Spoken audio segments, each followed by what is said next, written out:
Dear viewers, engineers especially, uh, as you know, I am uploading my lectures on my YouTube channel from time to time, and I hope you went through all my lectures. If not, please go through this link of my YouTube channel and see the lectures previously I have uploaded. At the same time, I'm thankful to all my viewers, all my friends, contractors, the project management companies, the architects, to boost my spread, to upload my lectures by subscribing my channel, liking my channel, and sharing my channel to as many as engineers, architects, and those who are affiliated with the construction field. So I am once again thankful to each and everyone, and I hope that you will consider liking my YouTube channel, sharing my channel, and subscribing my channel, because subscription will help me to boost up my lectures, and I can produce and upload more and more information regarding the technical and practical knowledge with respect to the construction industry. I am thankful to you once again. Thank you very much.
Dear viewers, the engineers, junior architects, the project management companies, the construction companies, the clients who wish to build their buildings, it's a very important topic which I am going to discuss with you about the properties, selection, gradation, soundness and unsoundness particles, and testing of the aggregates. Hope you will go through all my slides and try to question on each and every slide. First of all, I would like to request all the viewers to please subscribe my channel, like my channel, and share my channel to as many as engineers, as many as architects, the project management companies, the contractors, and the client in your circle and in your contacts. for which I will be thankful to you. So now we are going to start slide number 2. First of all, I would like to briefly discuss what are aggregates. Aggregates are particles of random shape.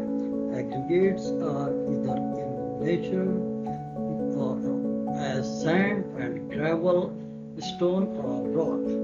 They can be crushed into particles or obtained from a product of waste material from an industrial process. Aggregates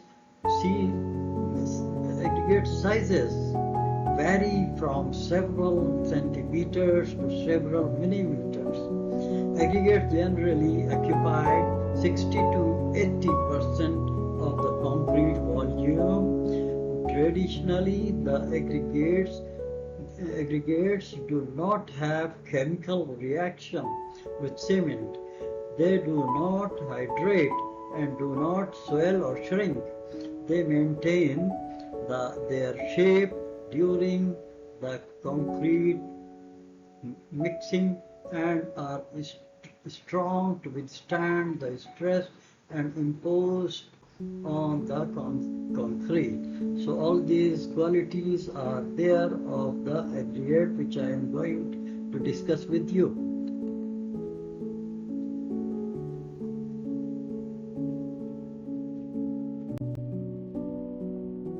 Dear engineers, viewers, contractors, junior architect, and all the other affiliated people who are affiliated with the construction industry, these slides are useful for all of them. So we are in slide number 3, in which we will discuss about the selection of the aggregate. The concrete contains, the concrete contains 60 to 80% of aggregates, 12 to 14% of cement, and 8 to 10% water by mass. Volume of composite construction materials are concrete. Thus, their own properties have a significant impact on overall properties of such composite materials. To achieve good density of concrete, aggregates are selected according to the density of the concrete. Hence, hard aggregates are selected, like the crushed stones, in lieu of soft and porous aggregates, which can reduce the strength of the concrete, and wear and tear happens in concrete. The cracks develop in the concrete due to this effect. So it is advisable to select the hardest type of aggregates and fine sand and water. All the quality of all the material must be the best quality. Thank you very much.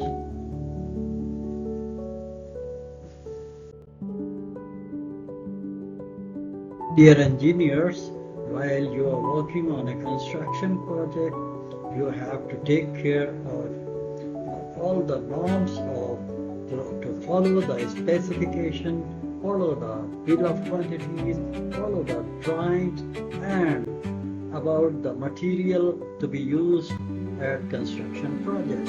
So in slide number 4, we will discuss about the gradation of aggregates, shape-wise and size-wise. The size of the aggregate can have a significant impact on the strength and workability of the concrete. Different sizes of screens are used, which you can see in this picture also. These screens are of different sizes and they screen the material according to the requirement. The use of maximum possible size of aggregates helps in reducing the cement usage of the concrete. So the use of maximum possible size and of aggregates helps in reducing the binding cement contents, reducing water requirement and minimizes the shrinkage and creeping. The use of highest portion of larger aggregates may reduce the workability of concrete during the application. For better soundness, nominal size of the aggregate is from 18 to 20 millimeters. This is coarse aggregate is to be used, and the sand, which is the fine aggregate, is to be used according to the size of 20 mm aggregates to fill the voids of that areas of the coarse aggregate. Sand is accordingly to be used. Shape of the aggregate is very important. The shape of the aggregate can also affect the workability of the concrete in its fresh state and its durability and strength, and bonding in hardened state. Shape of the aggregate can be classified into rounded, irregular, angular, flaky, elongated, and flaky elongated, all having different properties according to the shape of the aggregate. Rounded aggregates are found to require less cement. They require less cement because the content of the concrete, the water cement ratio is affected. Lower water cement ratio makes the concrete more strengthened, but more water cement ratio or higher water cement ratio makes the concrete to lower strength. There is an important factor to be considered also for the aggregates to be used. That is called the specific gravity of the aggregate. Specific gravity, specific surface area is defined as total surface area per unit weight of the aggregates. Specific gravity of aggregates is complete the ratio of weight of the aggregate to the weight of equal volume of water.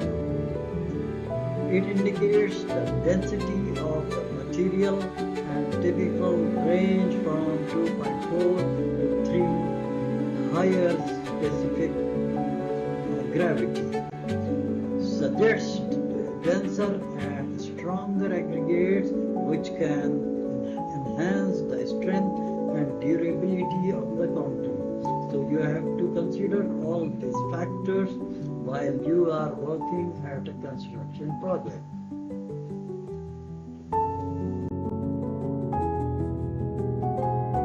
Dear engineers, now we are in slide number 5, where we will discuss classes of concrete aggregates as shown in figures. Also, you can see the pictures. First of all, we will discuss about the soundness of the particles of aggregate. In this lecture, we have to discuss only about the properties, classification, gradation of the aggregates, the selection of the aggregates. Now we are going to discuss about the classes of the concrete aggregates. So in this slide, we will go through that how and what is the mean of well material crushed stones used in concrete or road works. This can resist weathering during the freeze and the thaw cycle or chemical attack without breaking or losing strength of the aggregates. Volume changes during the freezing because it shrinks and thaw cycle to cycle. Now we are going to discuss about the alkali aggregate reaction. There are reactions of the alkali on aggregates which affects the strength of the concrete. It is a chemical reaction that happens inside concrete. It occurs between chemicals like sodium and potassium found in cement, because in cement there are sodium and potassium also.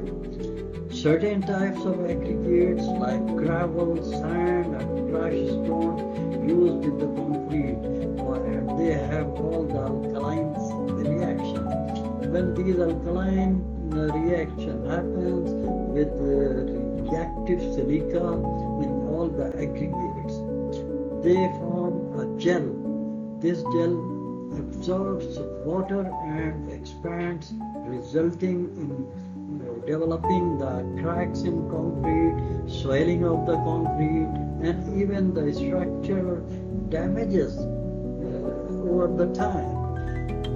Typical aggregates, typically there are two main types of alkali-silica reactions. The most common type, and alkali carbonate reactions, less common type. So how we prevent the alkali reactions on the aggregates? We have to use non-reactive aggregates. We have to limit the alkali contents in cement. We have to use supplementary materials like fly ash or slag to reduce the alkali contaminants. Keep moisture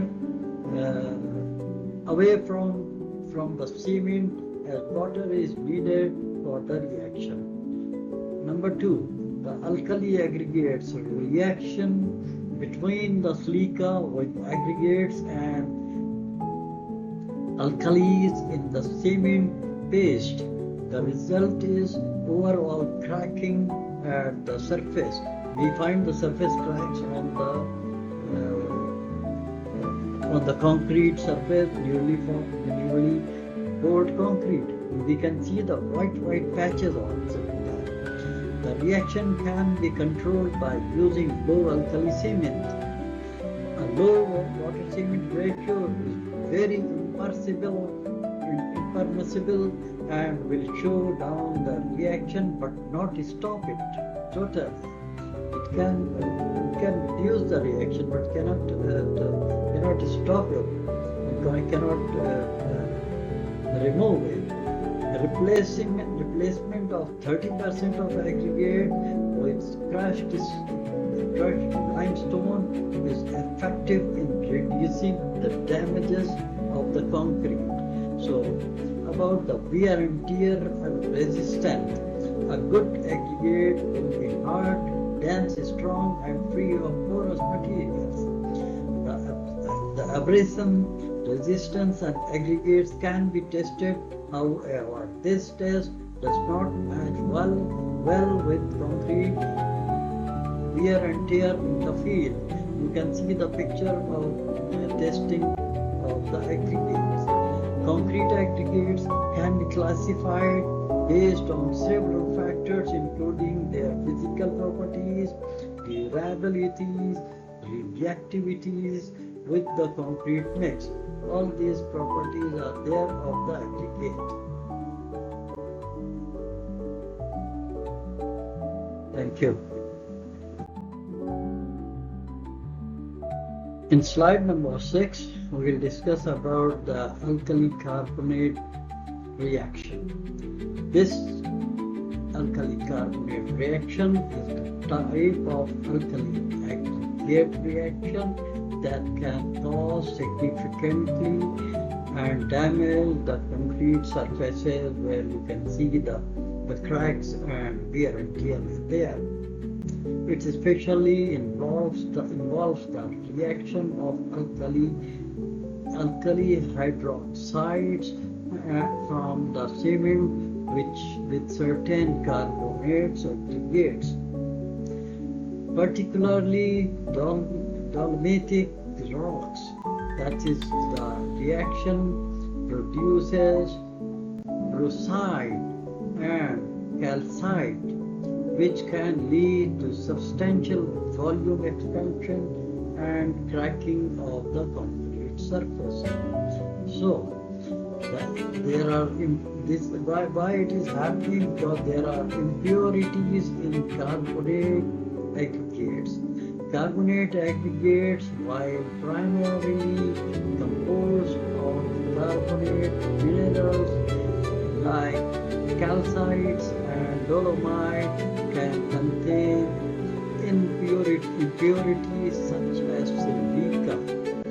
The impurities can react with the alkali in cement, leads to alkali silica reaction, that is called ASR. ASR involves the formation of swelling on the surface of the concrete, which can also cause concrete expansion, cracking, and damage to the concrete happens. So we have to avoid this also. Thank you.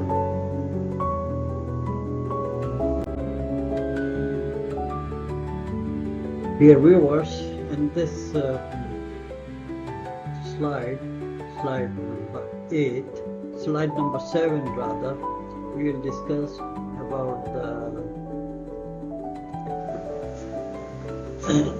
the unsound particles in aggregate, which can be seen, which can be observed while the concrete deteriorates.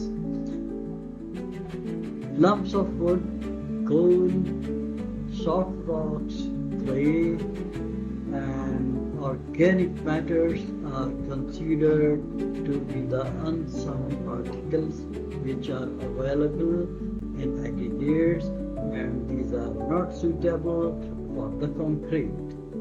The specific surface area is the total surface area of the aggregate particles per unit volume. And large specific. Dear engineers and viewers, in this slide number 8, we discuss about the testing of unsound particles.